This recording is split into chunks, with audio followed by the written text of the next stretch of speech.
Have you ever finished an anime only to be met by the crushing defeat that it's over?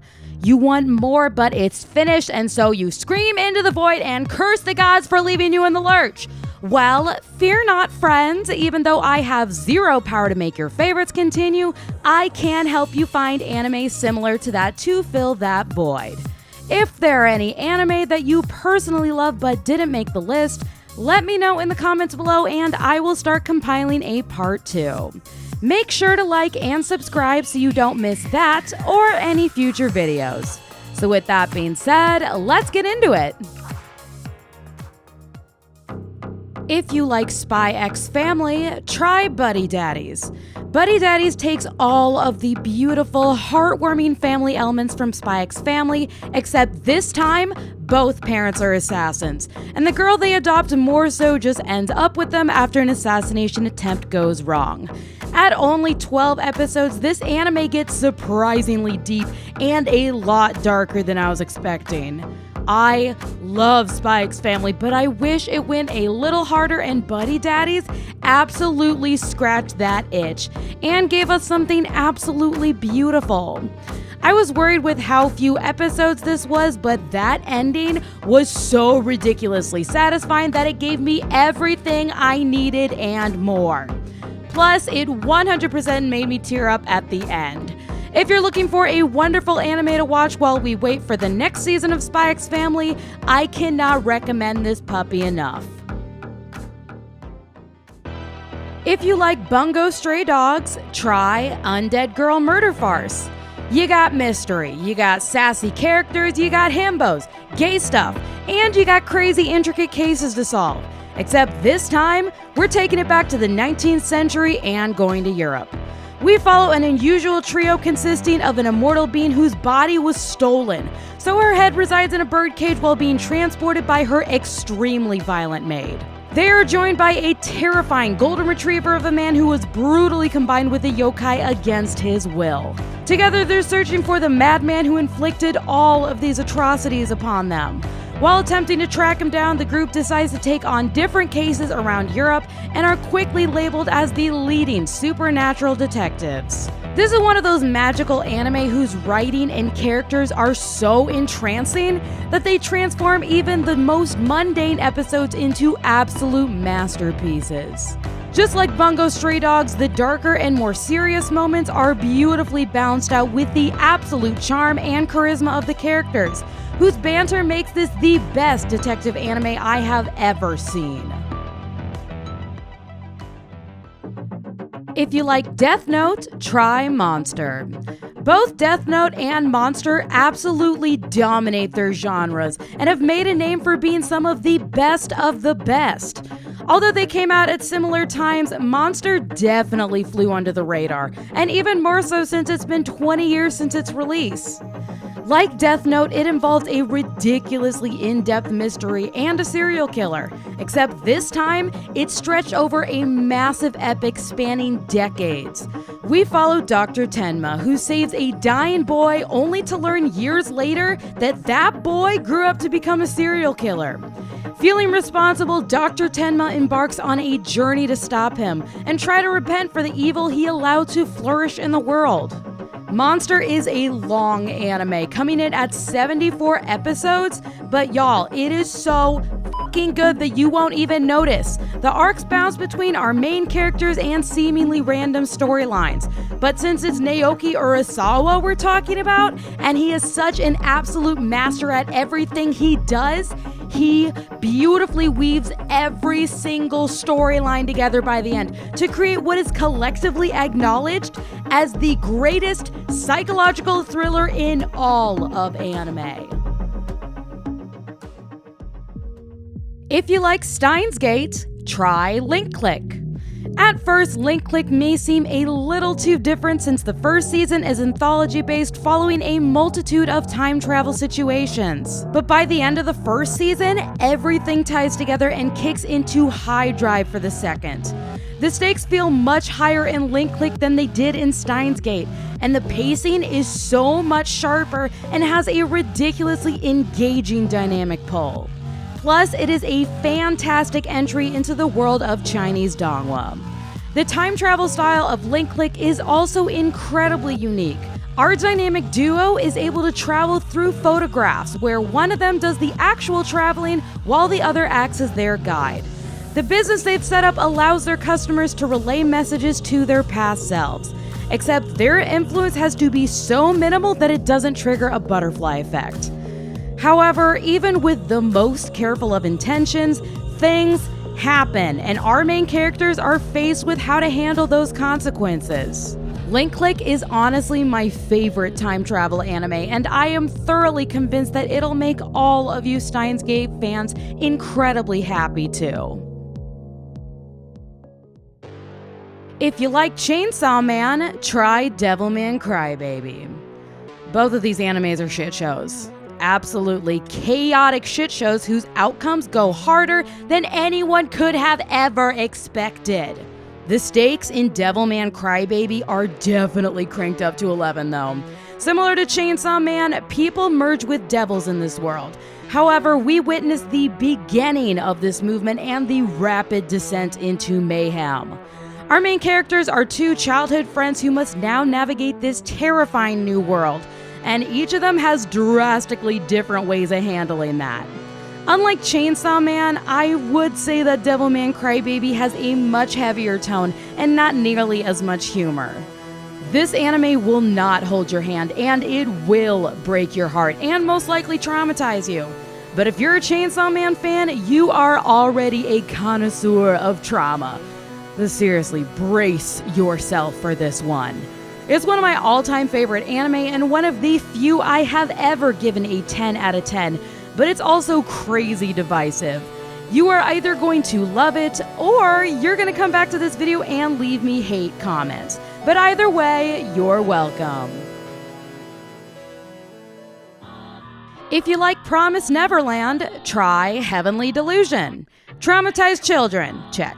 Horrifying monsters, check. Dark secrets hidden behind a cheerful demeanor, check. Apocalyptic events that turn the world upside down, check, check, check. If you are also traumatized by how bad the second season of Promised Neverland was, then this anime is absolutely for you. It is, without a doubt, one of the most spectacular sci-fi anime I've ever seen, whose horror and gore elements legitimately made me nauseous. Also, a major trigger warning, there is a very intense essay scene in episode 9. This anime is split into two storylines. One follows two teens as they traverse the broken, monster-ridden world searching for answers as to what happened to the world that led to the great disaster that destroyed civilization. And the other follows children living in a highly technologic school that protects them from the horrors of the outside world. They have every opportunity in life, but there's something very dark happening. The way that these two storylines came together in the end had me absolutely shook. Some anime hold your hands through the series, feeding you whatever information you need to know, but Heavenly Delusion leaves you to die in the goddamn desert with only your wits about you. But if you pay attention, it will reward you tenfold. If you like Cyberpunk Edgerunners, try Akudama Drive. Cyberpunk anime is one of my all-time favorite genres, and both of these anime absolutely elevate it. While Cyberpunk Edgerunners takes you on a soulful but devastating journey, Akudama Drive is one hell of a ride, but its surprisingly deep social commentary and character development is substantial enough to fulfill you. Like Cyberpunk Edgerunners, it also contains some pretty devastating concepts that had me speechless by the end. We follow a regular citizen who gets caught up in a massive heist, featuring a suicide squad so intense that they would body the actual Suicide Squad before they could even reach for their weapons. This journey defies all expectations, and everyone quickly learns the devastating truth of what this mission actually means. And not only that, but how this revelation absolutely shatters their entire worldview and reveals the dark secrets that have forcefully kept this society together. Akudama Drive is Cyberpunk Edgerunners' unhinged little sister, who might not be as mature, but she is more than happy to come up to the bat and then beat you to death with it. If you like Gintama, try Excel Saga.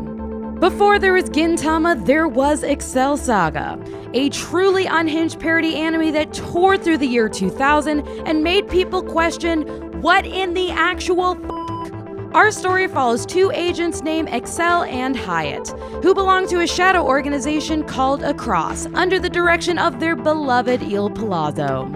Their blind determination to rid the world of corruption makes them the perfect agents of chaos, whose attempts to help that organization lead to near destruction of every single being in their way. One of the most brilliant aspects about this anime is that the author of the manga, Rikto Koshi, is a legitimate character in the anime. While they were adapting this manga, he pretty much gave them the go-ahead to kind of just go insane with the storyline, as long as it kept most of the theme of the series. There's also another jump scare of a character who is the alter ego of the director of the anime. Now, I didn't realize who this director was until I was researching this, and holy shit! You may have heard of this director. He's the super underground niche director named Shinichiro Watanabe, who did the totally underrated and underground anime you might have heard of called Cowboy Bebop. Yes, the director of Cowboy Bebop decided to make this his passion project between making Cowboy Bebop and Samurai Champloo. If that alone isn't enough to make you want to watch this anime, then I don't know what will. If you like Way of the Househusband, try Mr. Villain's Day Off. All I could think of when I was watching Mr. Villain's Day Off was that he has the exact same vibe as Tatsu from Way of the Househusband. Both are/were villains in their own right, and both approach their special interests and days off with the utmost care and precision. Both absolutely terrify the public when they're out and about, and both of their supposedly suspicious activities are actually super mundane and wholesome. At the end of the day, they just want to enjoy themselves and do the things that bring them and their lives joy. For Tatsu, it is dedicating himself to becoming the perfect house husband. And for Warumano, he's dedicating himself to the art of having firm work-life boundaries, which means enjoying and taking care of errands on his day off. He is not going to interrupt his day off, even if the Power Rangers-esque organization finds him to pick fights. He is going to shut that shit down real fast, so that he can get back to going to the zoo to revel in the majesty of pandas. Mr. Villain's Day Off is truly a perfect continuation of the legacy that The Way of the Househusband built. And if Warumano wasn't an alien, I would thoroughly be convinced that he and Tatsu were related. If you like Nana, try Paradise Kiss. This is a pretty obvious recommendation since both Nana and Paradise Kiss were created by Ai Yazawa. Similar to Nana, Paradise Kiss follows a group of young adults as they find their passion and try to traverse the perilous journey to adulthood. Although Paradise Kiss still carries many of the same deep emotional roots, it is not as intense or as traumatic as Nana, which in my case was a massive relief, since Nana depressed me so much that it is one of the few anime I have never been able to finish. I learned exactly what that ending entailed, and I just did not have the heart to put myself through that. Power to all of y'all who've dedicated yourself to Nana and have made it part of your personality.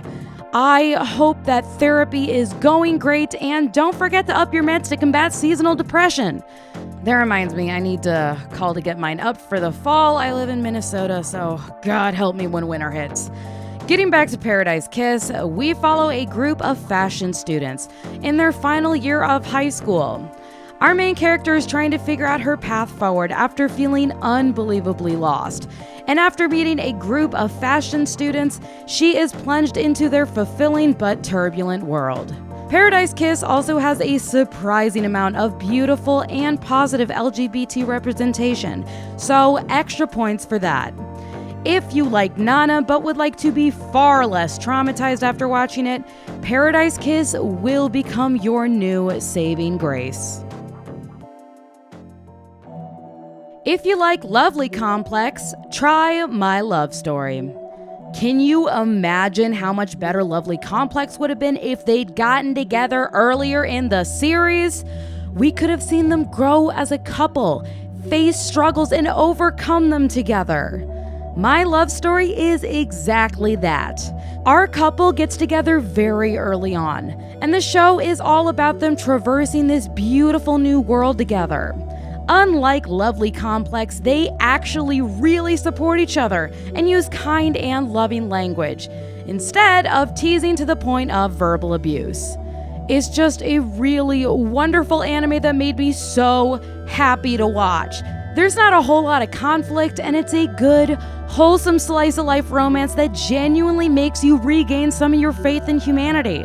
Plus, it is really nice to see a main character who looks like a real person and not a shoujo prince. His self-esteem isn't as high as it could be because of how the world treats him. But his love interest not only sees the beauty in him, she helps him build that confidence, and we get to watch that beautiful process in real time. My love story is just the best kind of 2000 shoujo, except this time, it's without any of that regular shoujo bullshit, miscommunications, and nonsense that just makes you want to scream at your screen. This is just genuinely good. If you like Fruits Basket, try Kami-sama Kiss. Let me reframe that. If you like Fruits Basket but want to be far less traumatized, try Kami-sama Kiss. It's got that same level of cozy 2000 shoujo magic, characters who have connections with animals, a wholesome lead who you just want to protect, and tons of sassy and colorful characters. But unlike Fruits Basket, it won't leave you traumatized and upping your therapy to 3 times a week. Like, seriously, I'm showing Fruits Basket to a friend who's never seen it, and I've been trying to prepare her for the carnage that's ahead, but it's gonna get ugly, y'all. Kami-sama Kiss follows our second favorite, Nanami, who finds herself suddenly homeless and abandoned by her family. She comes across and saves a very strange man who repays her by gifting his home to her. Perplexed, she goes along and discovers that not only is this not a home, but it's actually a rundown shrine that comes along with a very annoying fox spirit named Tomoe, who is absolutely aghast at his misfortune.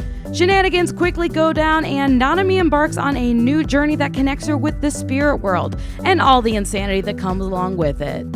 Kami-sama Kiss is such a warm, cozy anime that is a perfect show to watch after Fruits Basket. Because yeah, we all need a fluffy anime to cope with what that monstrous masterpiece did to all of us. I am legitimately going to start a support group for us, so keep an eye out for that.